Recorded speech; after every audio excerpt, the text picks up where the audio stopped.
Welcome back, denizens of the Omniverse, for episode 7 of season 1 of My Hero Academia. The last episode, the next challenge has ensued. We have players divided into teams of heroes and villains, and it seems that Deku and Kacchan are both about to go head to head. We ended the episode with Bakugo trying to get the jump on him. You know, not just waiting for him to arrive to foil their dastardly plans, but going at him head on because he's desperate to like put him in his place, so to speak. And immediately when he rushed him, Deku took aim. Took notice, has studied him, his moves, his tactics, knew that he was going to throw the particular move that he starts every one of his fights with, and countered it, humiliating Bakugo right there on the spot, especially flaring up that ego, I'm sure. But that's where we left off, with the two squaring off at each other in the hallway. So let's get ready to jump in. If you want to see the full length reaction, as always, you can check it out over on Patreon over there. You can watch it without all the edits that we got to do to get this stuff up on YouTube. You can also get up to 4 weeks early access, depending on what tier you sign up for. You can submit your own comments, questions, or fun facts for me to read at the end of these episodes as well. It's just a great way to support the channel and help us do things we do here. But at the end of the day, really appreciate it. Enjoy this reaction. To least leave a like, drop a comment, subscribe if not already, because it really helps these videos out. Huge shout out to the team over at Prepper for helping me edit down these highlights for you guys here on YouTube. And that all sent out of the way, let's get ready to hop into episode 7. Here we go. You can call me Deku, but I'm not the same helpless, defenseless kid anymore. You hear me? I've changed!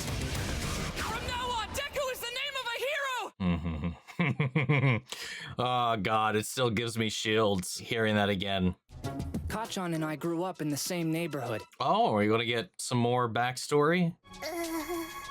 Yes, please. I need it. All the other neighborhood kids followed him around. It seemed like he could do anything. And no matter what he decided to do, he was always so confident. I thought he was the coolest person I'd ever met. No. However, after his quirk manifested, he started to change. I need to know more, man. But you want to fight me anyway. That's why I hate you! All men are not created equal. When I was 4 years old, I learned that some kids have more power than others. Yeah. The terrible realization of reality in life, man. Where are you? Just shut up and defend the weapon! Are you forgetting what our mission is? Hello? He hung up on me! We're supposed to be partners! Ah! Yeah, well, you didn't luck out this time. Can we get any sound with this video? He's got a radio in his ear so he can talk to his partner. I gave it to him before the match started. Also this, a roll of capture tape. Wrapping this around your opponent means you've apprehended them. Oh, fun. And the good guys have no idea what floor the nuclear weapon is hidden on, right? Correct. Then the heroes are clearly at a disadvantage. They're always going to be at the disadvantage. Heroes have to outwit villains on a daily basis. I mean, that's just, he was like, that's just life. I mean, that is, but like, of course, if you're there to thwart their plan, the whole thing is they had a plan to begin with that needs to be thwarted. Like, you're not going to go into the building that they chose, that they established a foothold in, where they've got this thing set up, and them not know more about the building than you, unless it's like they somehow broke into a compound of yours. That's just how things are going to go. The hero's always, almost always going to be at a disadvantage when it comes to, at least, what's the word I'm looking for? Because it's not always going to be like confrontation, because their powers or whatever could completely like negate a lot of that. It's like casing the joint, informational. You know, you're not going to know everything that they got like hidden beneath their sleeve or in their pocket or like down the hall or anything like that, unless you've been surveilling the entire time. And then why didn't you just stop them from setting up? Whatever. The point is, you know, if you're going into this situation while it's already like in action, you don't know anything about the situation until you're in it. So valid for him to like put them together right there. We fight! Yep. Exactly, just like Deku did. Zero plus Ultra! Monsieur, he's on the move. Uraraka! Go! Nice! Think you could take me alone? Oh! He's using the capture tape. Hero notebook Yo. number 10, page 18. Oh! Oh, let's go! This kid's a walking Sharingan. And try another big punch. He knew exactly how he'd behave. Let's go! Fuck him up! He's always been pretty good at taking action in crisis situations. Yeah. Plus, he spent years taking notes on different heroes. He's been preparing for this his entire life. Those lessons are in his blood now. That fanboy knowledge is paying off. Hell yeah, dude. He kicked first this time. He's switching things up so I can't predict his moves. Uh-oh. Does that mean he's worried? Or maybe he's just like... Get back here, Deku! just instinctually reacting. Panicking, maybe. Desperate? Not thinking? I need some kind of plan. Damn it! So where's that flashy power of yours now? Maybe there's some kind of like... Maybe there's some shit back home we don't know about. You know, like he got his like sense of superiority, air, confidence because the kids looked up to him, but maybe he went back home to something so much worse. So maybe he needs that to feel like he's worth something. Maybe at home he's not. Maybe I've seen that with a lot of kids I've grown up with where they're treated like absolute dog shit at home. And then, you know, they kind of take that out in their own lives in a different way, and they get to be in charge, the leader of the pack somewhere else, but then they're completely defanged when they're out of your eye or whatever, and they go back home to whoever's leading the pack, whatever. I just don't, like, there's some desperate need for him to be the best, desperate need for him to be superior, desperate need for him to be strong. And, like, Deku was like, I don't know. Like, it just seemed like his hatred of him from not having a quirk, from his kind of meekness to how he would kind of be afraid in certain situations and cower and would look up to him, almost sickened him in a way that maybe it makes him think of some weird version of himself, or I don't fucking know. There's some deep-rooted animosity towards it. Never beat me, Deku! That guy has some real anger issues. He's a villain. Yeah. Thinks very highly of himself, but this level of pride is something else. Yeah, it's dangerous. It may end up being his demise. Like I said, he's got all the makings for a villain, and I don't know if he's going to be set down that path at some point. I wouldn't be shocked, but I'm hoping he can be pulled back. If they wanted to send someone out to stop us here, it should have been Ida. He's way faster after all. It's because this is personal. Kacchan's gone rogue. The two of them aren't working together as a team. Damn, dude, Deku's fucking on this, man. Jesus. I can't go after the weapon right now or Kacchan will follow me. So you continue to, like, lead him away, keep them separated, and trust on Uraraka I have to trust Uraraka. Yes. And then I'll join her for a 2-on-1 fight. That's how we'll win. Or that, I guess. I thought the whole thing was to not reunite with her and just trust her to finish the job. Come on and face me, you coward! I've been meaning to tell you, Kacchan. You really think they let someone like you in when they could have me? I'm not trying to compete against you. I take back everything I said. Yes. Fuck him up. Uh-oh. You really can't do anything right, can you? Look, you can read the last part of Izuku's name is Deku. That must be what you call a helpless loser. What the hell, dude? That's fucked up. Okay, so maybe he was just a bitch from the get-go. Dude, that has to be a new record. Where's yours? Why is he singling him out? Pick on those nameless fuckers over there, man. Why can't you do anything right? Why is he isolating him out of everybody?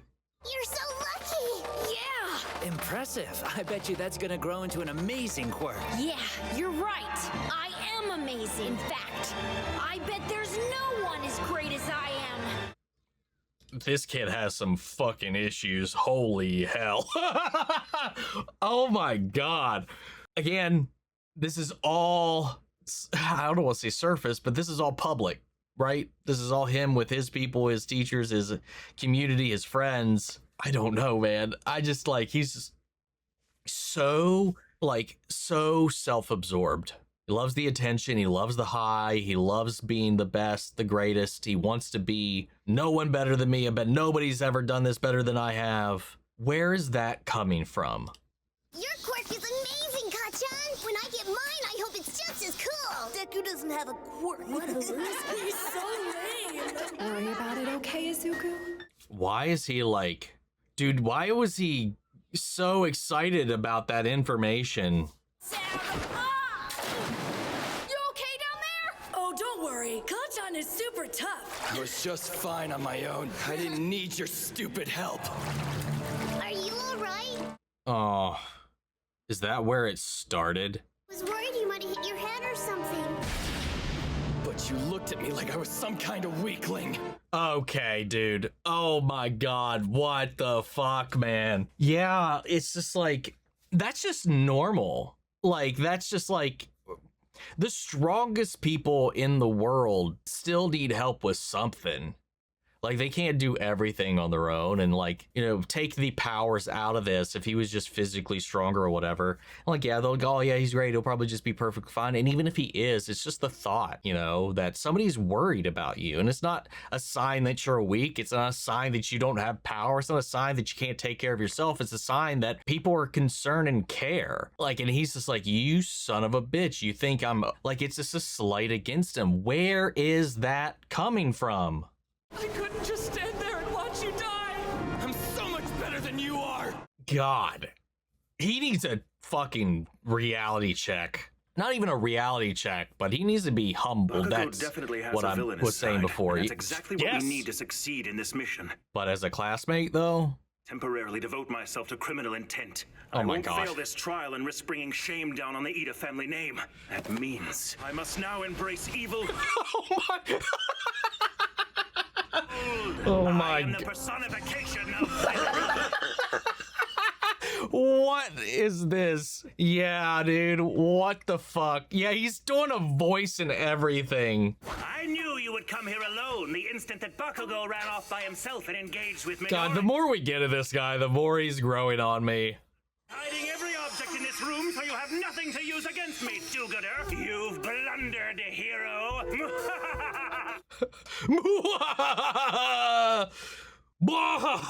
Sorry. I don't know why this show more than anything gets me to reference Bleach. Where are you? Near the middle of the 5th floor. Right above me. Oh, he might break his arm though. I won't give up yet. I can capture Kacchan. I won't lose. Oh, shit. I'm all loaded up. What does that mean? Get over here and show me what you're really made of. I have no choice. I'm not scared of you anymore. Since you're such a stalker, by now you probably know how my quirk explosion works. I secrete nitroglycerin like sweat from my hands and make it blow up. Oh, ah. Oh, That's right, these wait. gauntlets aren't just for show. They've been storing up my sweat inside for 1 month. Ew! Ew! Oh, what? Young Bakugo, don't do it! You'll kill him! He'll be fine as long as he dodges! Oh my god, this lunatic. Come in, Midoriya! Alright, the whole mask is gone now. Is that even allowed? Sorry, that's just like a fucking earworm we've been saying a lot here back on our side, like hanging out. It's like, is that even allowed? Not referencing this, just as something else. Like, and it was just hilarious as hell to hear. Oh god, he's got a whole other gauntlet to go too. Even if you give me everything you've got, you'll never beat me. Dude, fuck him up. Even though I know it would kill him, I'm still hoping that like instinctually he'll learn to like reel it in. Not so fast, hero. I just have to touch the weapon. Since when can she make herself float? Sorry, guess you didn't know everything. Special move is hard, but it's worth it. Uh-oh. Oh, you bastard! I can easily keep this weapon out of your reach until time runs out. Moo! You dodged the attack so you can still fight, can't you? The gauntlets make it so he can use his powers at long range. I'm not safe even if I stay away from him. He's only got like 2 shots, right? Or is it spurts? I mean, he's going to have limited ammo within that facet, right? So does each shot use the entire reserve or just segments, pieces? Despite his fierce posture, he's not actually trying to kill Midoriya. Oh. But still. Oh. Okay. Use that stored up power again and I'll stop this fight. Your team will lose. To employ such a strong attack indoors is inviting the destruction of the stronghold you should be protecting. That's a poor strategy, whether you're a hero or a villain. But you're telling him to control the narrative here, too. I know that as a teacher, I should stop this fight now. Is this a good learning experience? Is that why? The pillar by the window. Right there now. We'll fight hand to hand.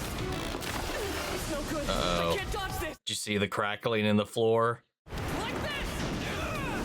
Oh. Wow. That's so nifty that he can do that. Change his trajectory. He changed his trajectory while in midair using a blast that Yo. doubled as a smokescreen. And then got him again. Yep. Here it comes, nerd! The famous right hook you were whining about! Oh.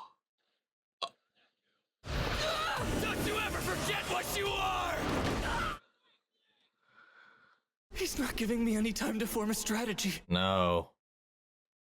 He's too good. Means you're going to resort to one as well. I have to use it. This is hard to watch. And that's why he's not calling the fight. He trial by fire. I should end this. But for his sake, I'll let it go on. Yeah. He's running away. Why won't you use your damn quirk against me? You've been hiding your true power for years. What's the deal, Deku? Did you think you were better than me this entire time? That's what you think? You idiot! You've always been stronger, Kacchan! I know that you're better than me! Can't you see?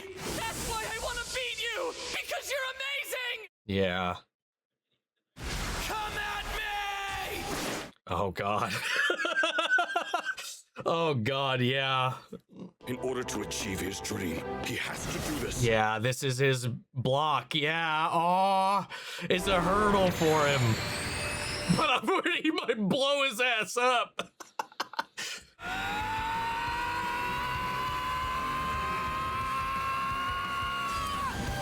Both of you stop! Uraraka, now! Oh.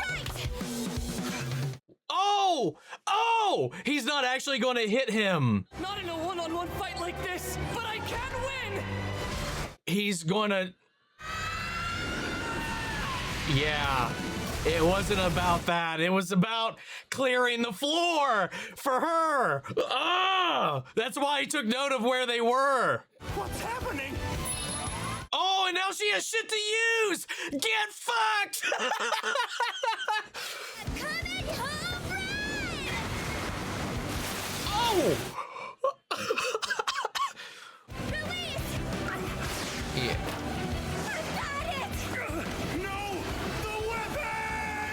But he tanked that blast to the face. How is Deku? This was your big plan. I wasn't going to use it because I can't control it. My body just can't handle the backlash of my power yet. But this was all that I could think of. This is the only way I had any chance at winning.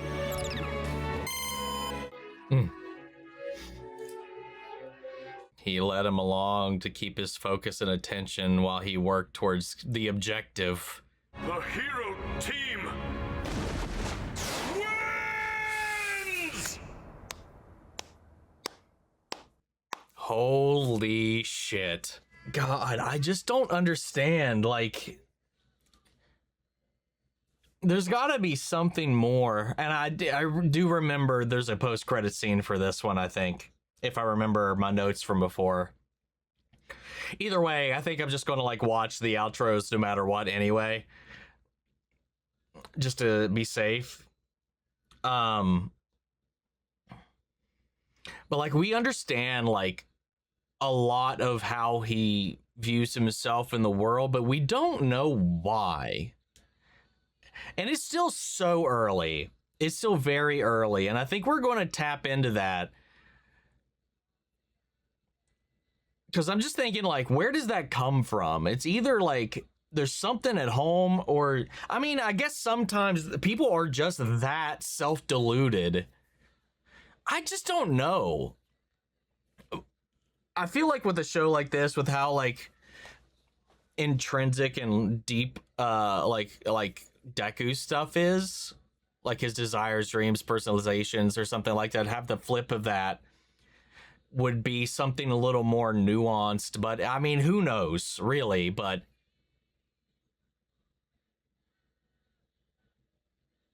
I mean, it could just be how he is. You know, he needs to be the best. He needs to be the whatever.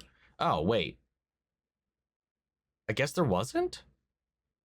I thought there was in this one. This just went into the next time on. Hold up.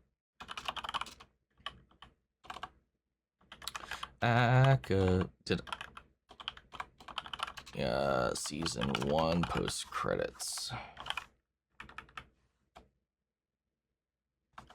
Let's just do this. What episodes of My Hero Academia have after credits? Oh, sorry. It was 4, 8, 13. I thought it was 4, 7, and 13. Okay, so not this one.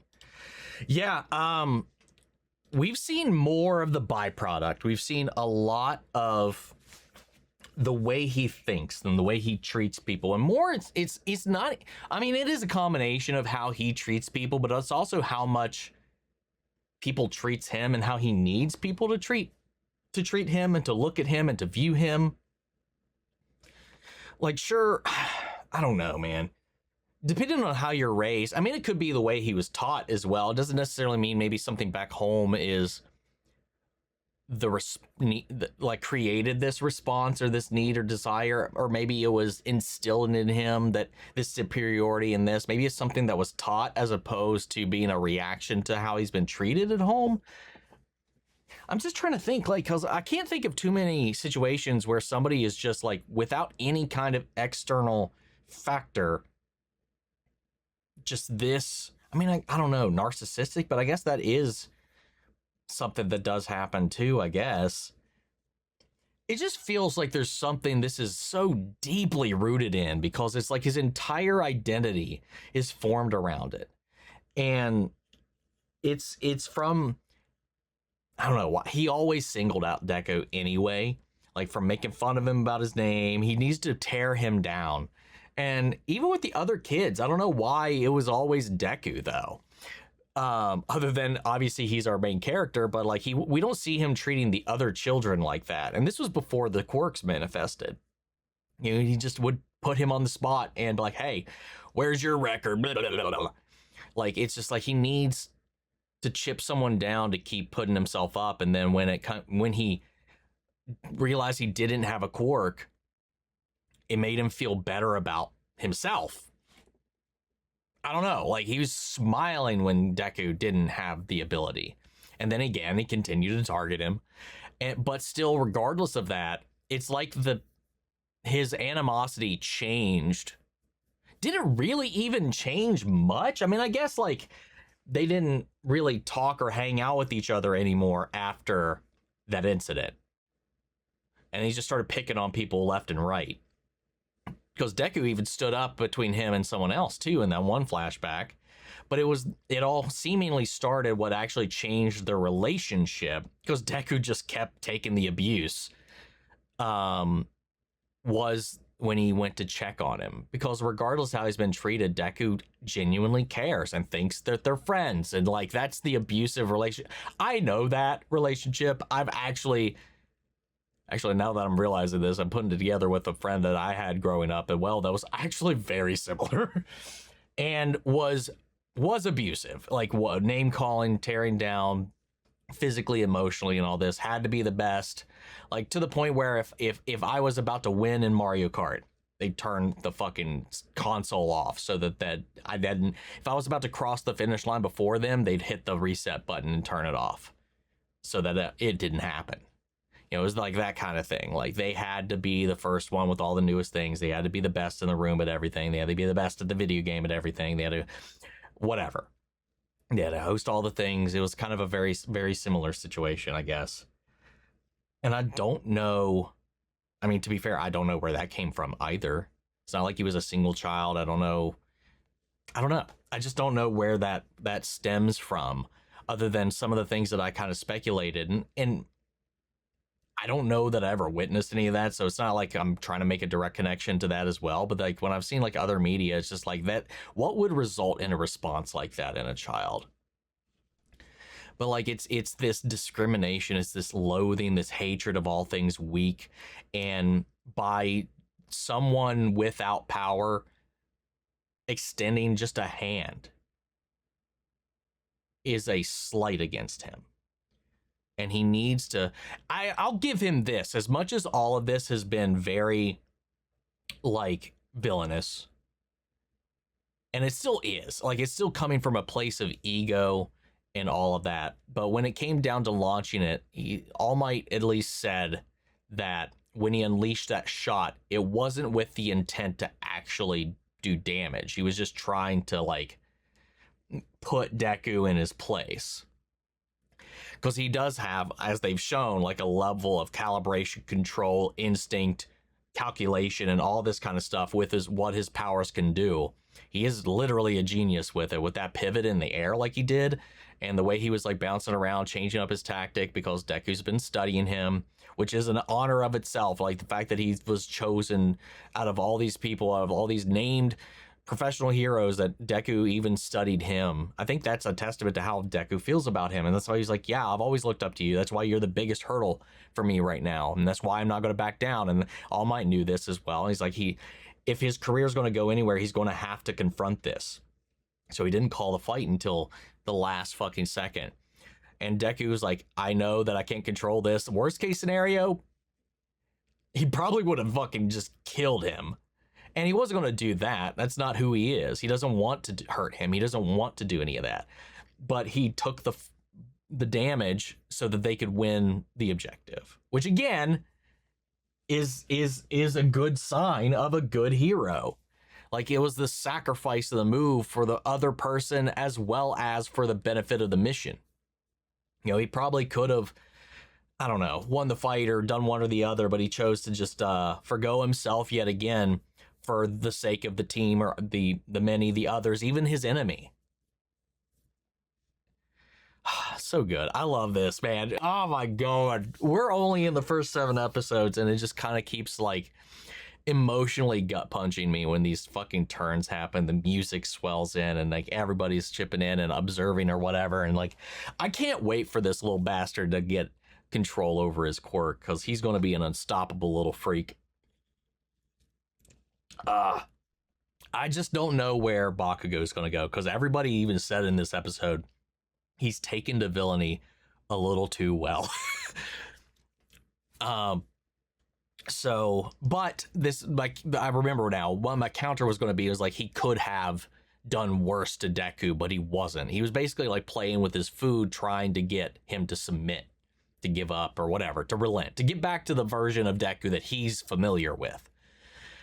Which is still, it's a different kind of villainy, but I guess it's like not as bad as I guess it could have been. But something that everybody took note of, and I wonder if this is going to be, there's ever going to be like a wake-up call to how he's behaving or all of this or anything of the sort.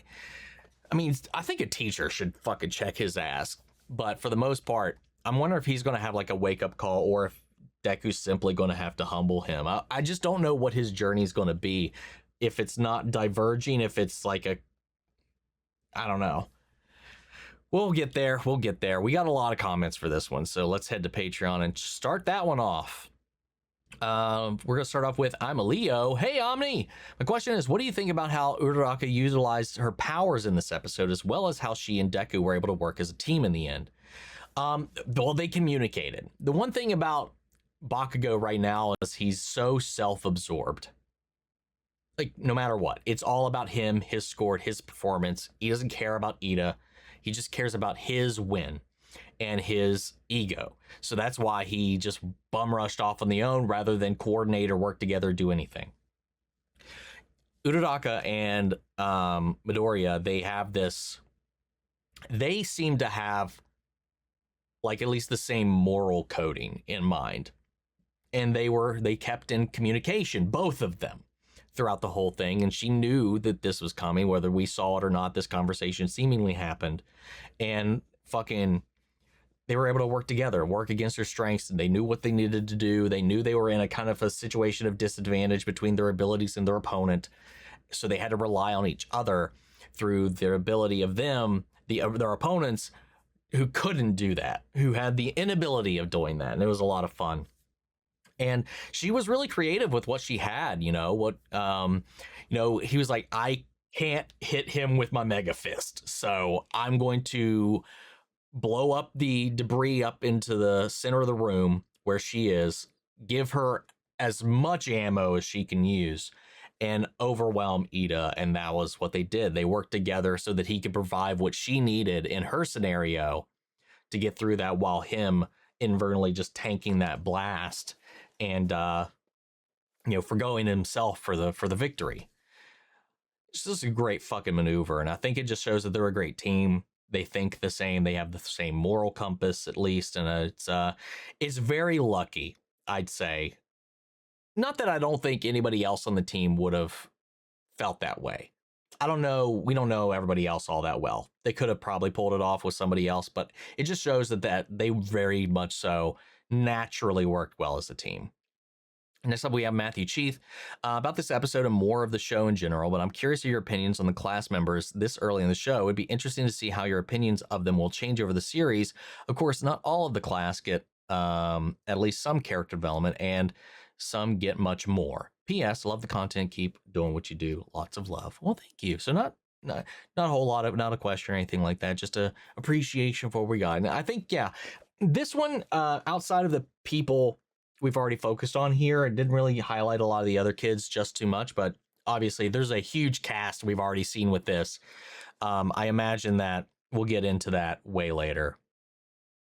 Then we have Like Cat. Hi, Omni. This is going to be a long comment just put in here beforehand. Might want to leave it to last if there are a few. So this episode showed off great uses of how students deal with challenges, where their or their teammates' quirks can be used. I don't rewatch episodes before commenting here, so I might be off on a few things. There are different types of quirks depending on what they are.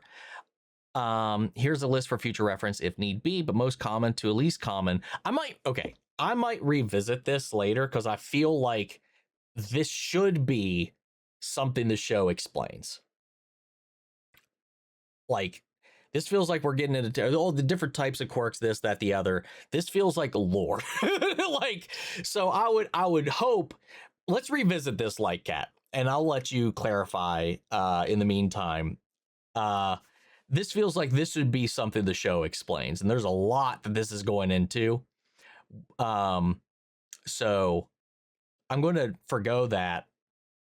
And if it's something that the show explains at some point at all, let the show explain it. If it's something that has, I'm not saying that's what you're doing because I don't know and I can't talk to you right now. So like, we're going to save this for the next one. And just for anybody who's like, what's a spoiler, what's not? Explaining something that the show will eventually inevitably explain or get to, or that we simply haven't got to yet, is a spoiler. That's what that is.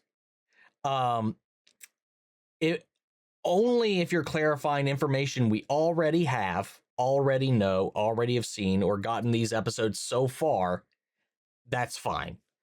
Clarifying something we've seen or whatever, and maybe it's just something the show never gets into. And if that's the case, maybe that's fine. Right now, I'm going to play it safe and move on. I apologize, Like Cat, until I at least get some clarification. Then we got Matthew Richardson. We got, hi, Omni. It's your journey through your favorite... It's your journey through this favorite anime of mine that I decided that I wanted to join your Patreon to experience it. Now, this particularly early episode is when we get our first real insight into Bakugo's mindset, just showing just how large and also fragile his ego is.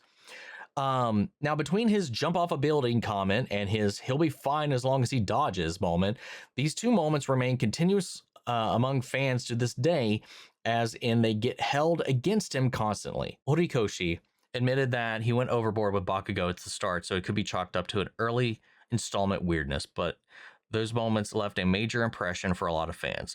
Also, I just think, like, for a kid their age, you can be a little overzealous. You could go above and beyond, to maybe even cross a line too far, just try to be badass or extra or edgy to seem cool. But that does tell me that at least there's going to be some kind of recompense for his character later that changes. So maybe redemption arc, maybe humbling, maybe something like that. That also vaguely was a spoiler. So let's not do that. I'm starting to get a vibe that maybe we need to not do this with anime. You know, I don't do it with One Piece because people like to over-explain things because they get really excited about their favorite characters, this, that, and the other, and might unintentionally spoil something, because I would say that confirms at least one or two of my suspicions about one of the possible ways this character could have gone or could go. Let's see. We got Star Wars Fracturer. This episode shows Ida's dedication at a whole new level, taking on the role of villainy very seriously. Well, very seriously, I don't know. Do you think it's a good thing, or that it could turn into a weakness, being too dedicated to the task and not other routes like Bakugo's going rogue? I mean, it's a very different kind of thing. Like, all the rules set the bar. You know, not your morality, not your code, not this, that, the other. I think his willingness to do something that even play the role of villain and get into the mindset of the villain, it all depends on where the line stops. And how far you take it. And he didn't like try to kill her or do anything of the sort. He just maintained to the objective. It's a concept that could push things and take things way too far, but I think he kept it in check. Like, he didn't like try to like set it off and actually do any damage, but there is a dangerous element to it. But also shows the pros to his planning, with him emptying the room so zero gravity has nothing to affect. What's your thoughts on his strengths of planning? He's a smart kid. Like, he's smart to a fault, but he's also like I think like that like need to stick to the book is a hindrance. If he can't think outside the box, if he can't bend or break the rules a little bit, I think that's going to hurt him in the long run. But for the most part, the kid's intelligent, dangerously so, and he's fast, so makes for a formidable foe, but I think he's probably going to end up being his own worst enemy in the end. And then we got Joe. We heard about how skilled Bakugo is, but we haven't really seen much of it until now, with how he's able to think on his feet and move through the air with such ease. One thing I'd like to point out is the difference in dub and sub translation in this episode. When Bakugo fires that massive blast, in the dub he says he'll be fine as long as he dodges, while in the sub he says if I don't hit him, he won't die. The former puts the onus on Deku to have the dodge, while the latter shows the Bakugo is not actually aiming for Deku directly. It's a little thing, but I feel like it does make a difference. I think, and this could go to the clarification that All Might has, because I don't know the distinguishing factor between that part of the conversation, as that wasn't in the note here. But I would say that what he's saying, it's one of those things where what he's saying is different from his actions, because All Might said that he wasn't trying to actually shoot him. So that we get that onus, we get that clarity from All Might at least. But in that, at least, it does mean that Bakugo is not fronting or feigning or whatever. He doesn't have that intention to do so. But that's a communique that Deku doesn't know or anything of the sort. But yeah, it does kind of change it a little bit. I mean, we still get to the same place as we know that he didn't intend to hit him in either situation. One just makes him seem a little more callous about it than the other. But yeah, despite how obviously skilled Bakugo is, Deku has still managed to get his team the win. Deku has become someone who, in one way or the other, can beat Bakugo. How do you think their relationship will evolve from this? One thing I'm hoping is that the fact that his ego got in the way of his team's win, if this continues down this road, he will not be the hero he wants to be or the hero that he thinks he is. And I'm hoping that, like I said many times up until this point, is that I hope he gets a wake-up call. I would really like for him to get a reality check and a wake-up call, and I just want to understand where all of this vitriol comes from. Lastly, we got Game Night J14. This episode, we're given a look at Bakugo's perspective and why he is the way he is. We don't get a look at why he is the way he is. We just get more of an insight of what he thinks and how he acts with those around him and how he feels about himself. But we don't really have the roots of any of it yet. He's been told his whole life that he's destined for greatness, which obviously gave him a massive ego boost. I mean, I don't know how much of that is him being inflated or him, I don't know. You are right about that. There is this idea that everybody's like, oh, you're so great. Your quirk's so great. You're so cool. You're so talented. You're so strong, that he's allowed it to get to his head and become his entire identity. But how deeply rooted and ingrained into that idea that he is, I just feel like there's got to be something deeper we haven't seen yet. However, if you tell someone, especially a child, that they're destined for greatness, often as Bakugo was, it becomes less of a compliment and more of a curse.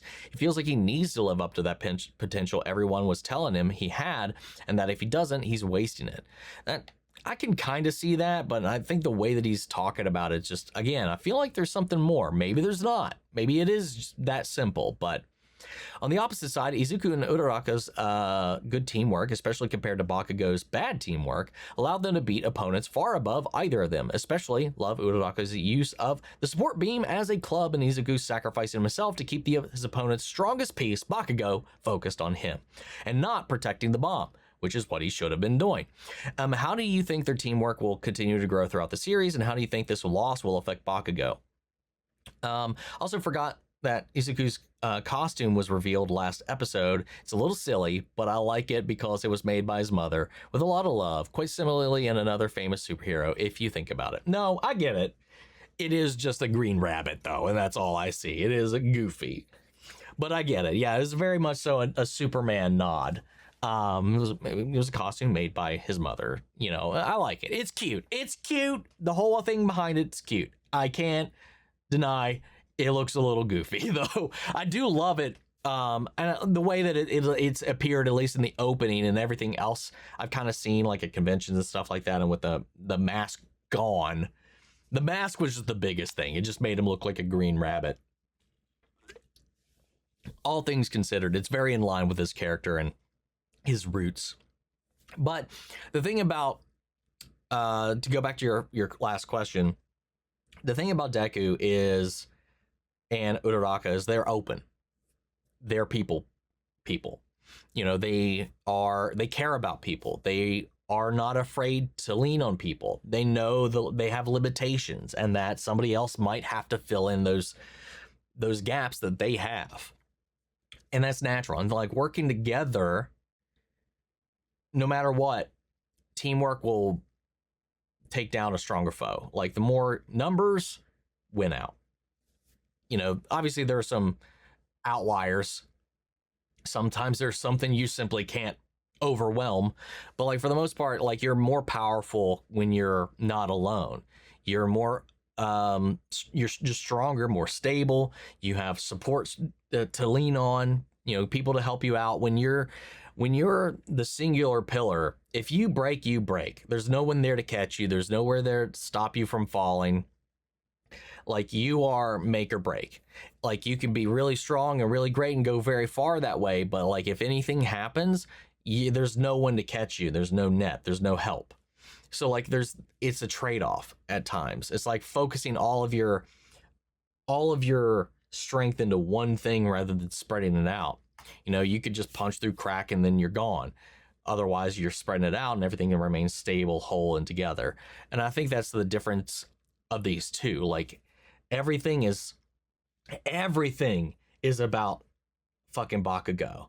And meanwhile, Deku is like, it's like nothing is about Deku. He's always talking about other people, worrying about other people, observing other people, looking up to other people. It's because his whole life he's been humbled. He's lived at the bottom of the hierarchy of this world. And on the flip side of that, he is not. And like he's having to reconcile with somebody, like his way of thinking not meshing with the way that it's like that predator mentality, that alpha mentality, you know, and like realizing that can only get you so far in certain avenues. Either he's going to crash and he's going to be humbled, or it's just like he's just not going to know how to actually handle the world when nobody's there for him. when you're only relying on yourself, like it creates a bubble around you, and I think you're just ill-equipped for a lot of situations by doing that.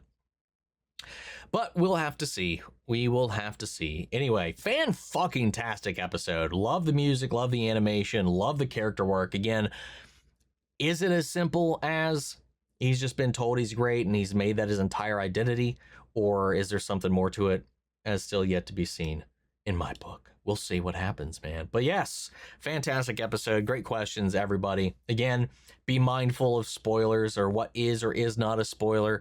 You might not think it is, but think about it. Don't mention anything that has been mentioned in the episodes themselves or happened in the episodes themselves. That's all I'm going to say. It's pretty simple. If it gets explained later or anything of the sort down the line, let it happen when it happens. And allow me to form my opinions of these characters, no matter how they look right now versus how it will evolve and grow over time. I need to go on that journey. And if we get more of this, like this week, we might have to stop the questions. Because if I can't trust y'all to do that, we might have to, like, cut this off. Anyway, guys, I want to know what you all thought. So sound off the comments. Let me know your thoughts down below. We'll carry the conversation after the video. Hope you enjoyed the reaction. If it did, leave a like, drop a comment, subscribe if not already. Remember, if you want to see the full-length reaction, as always, you can check it out over on Patreon. And speaking of before we go, I want to shout out Lily Chan Sun, Kiana Chanel, McGreg, Angela Burr, Calvin Burley, Sleepy Bastard, Theodore Wolf, Tylan, Denise Mauricio, and The Honk. Thank you guys so much for becoming saviors on the channel, helping sponsor and support the rescues that take care of here at the office. You guys have been a tremendous help with all of that. And as always, I want to give a huge shout out to all of our channel legends. You and the patrons allow us to do so much of what we do over here. Without you guys, we would not be able to get all the help that we do with to keep up with all this content, getting help with the editing, getting help with the copyright claims and all that kind of stuff, so we can keep bringing this stuff to you guys here on YouTube as much as we can, because without y'all we wouldn't be here. But that's just for you guys, and I'll see you all in the next one. Take care, everybody.